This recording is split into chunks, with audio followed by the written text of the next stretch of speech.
نحمدہ ونصلی علی رسولہ الکریم اما بعد السلام علیکم ورحمۃ اللہ وبرکاتہ۔ اگر آپ نے اس چینل کو ابھی تک سبسکرائب نہیں کیا ہے تو اسے ضرور سبسکرائب کر لیں۔ غلام نبی آزاد کہتے ہیں کہ اسلام 1500 سال پہلے دنیا میں آیا۔ یہ جہالت ہے۔ دنیا کا پہلا انسان حضرت آدم علیہ السلام تھے۔ وہ مسلمان تھے اور اسلام کے پہلے نبی بھی تھے۔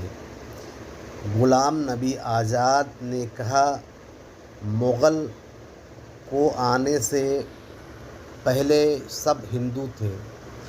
کیا مغل سے پہلے یہاں مسلم حکومت نہ تھی؟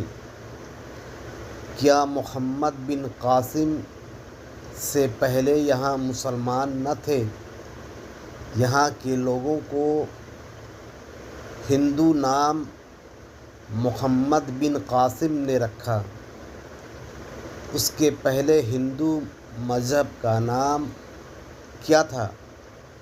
اگر سناتن کہا جائے تو سناتن کوئی نام نہیں ہے بلکہ یہ صفت ہے۔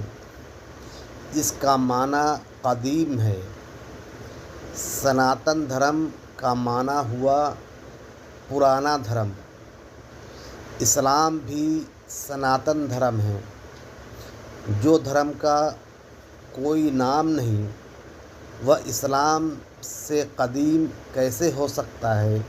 وآخر دعوانا الحمد للہ رب العالمین۔